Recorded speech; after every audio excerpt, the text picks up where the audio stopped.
I wasn't always blind.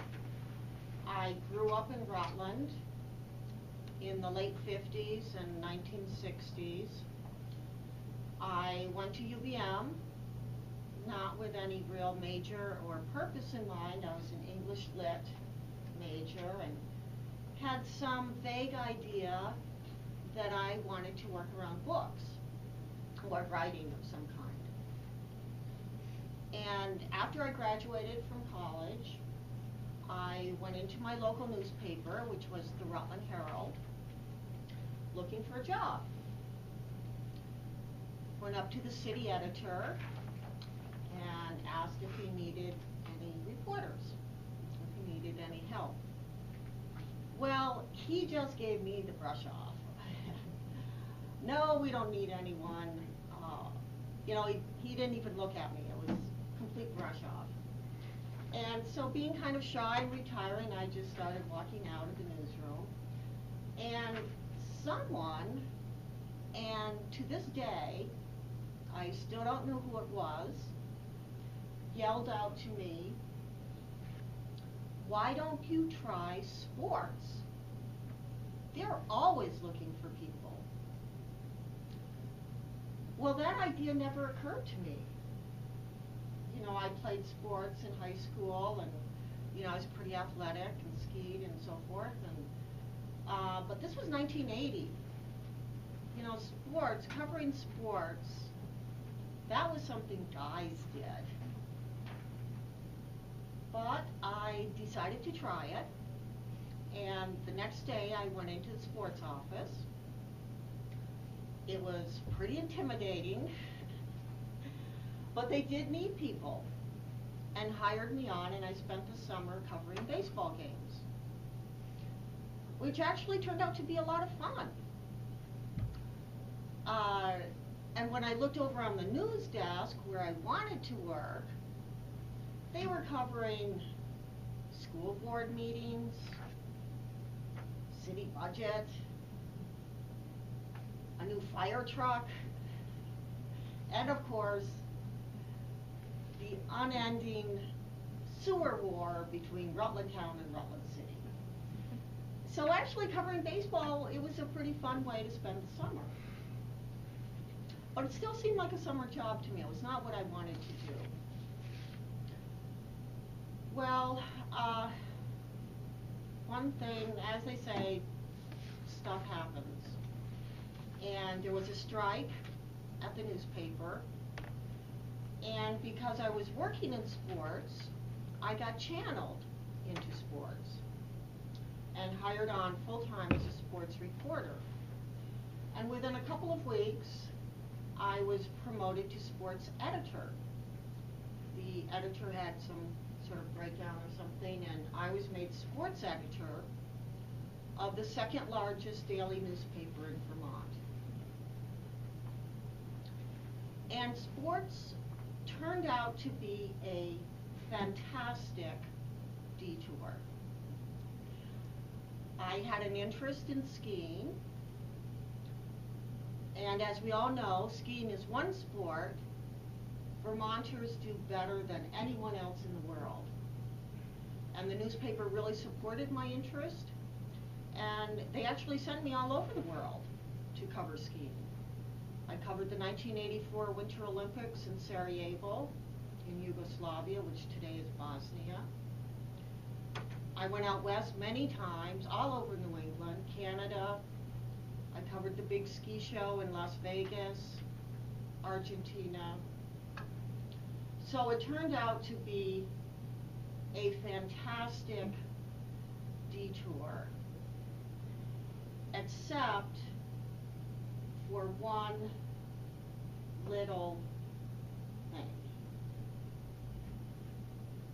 I was going blind.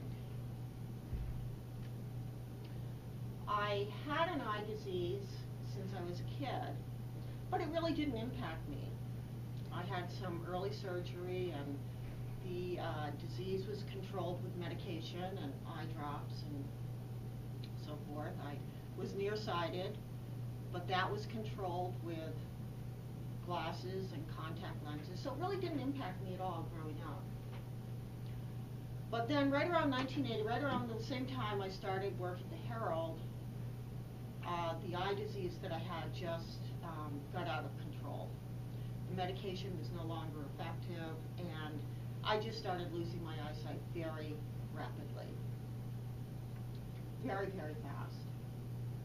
I had a whole lot of surgery in Boston, and just trying to stop the progression of this disease.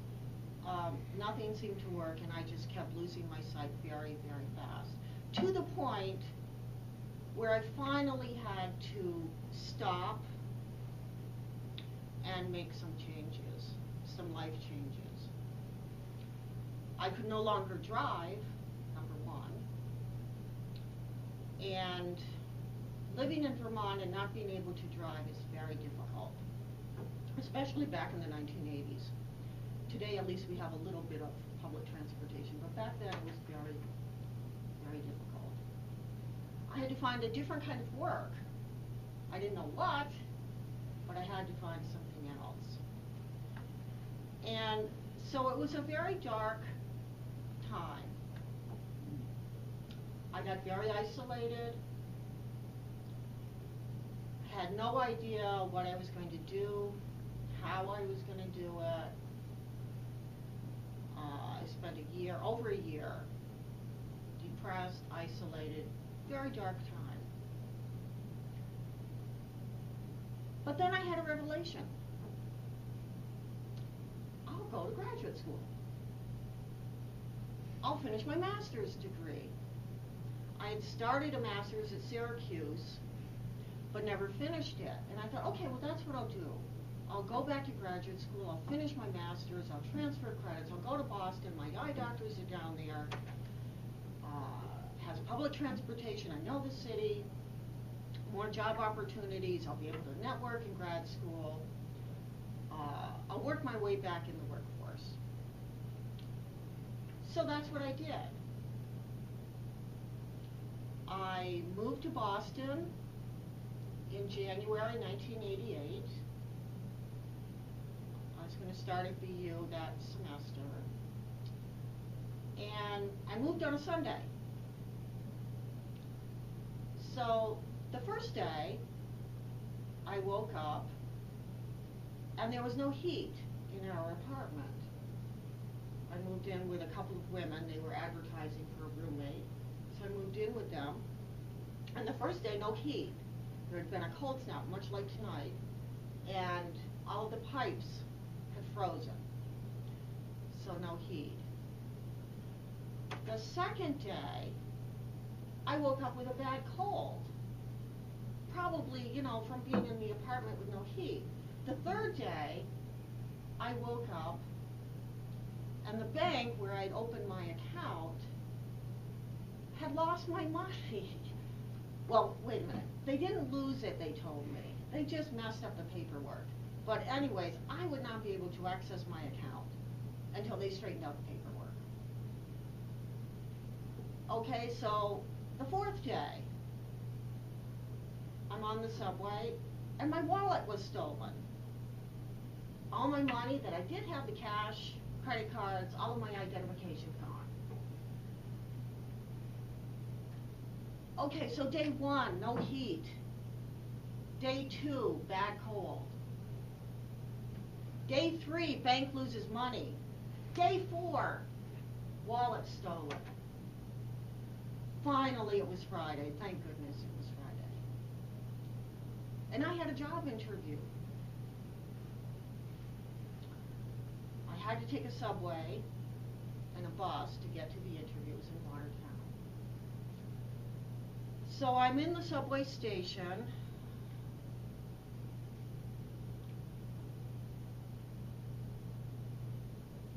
And I fell off a subway platform.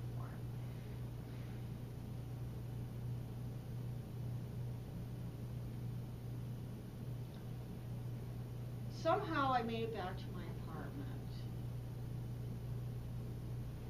And all the while I'm thinking,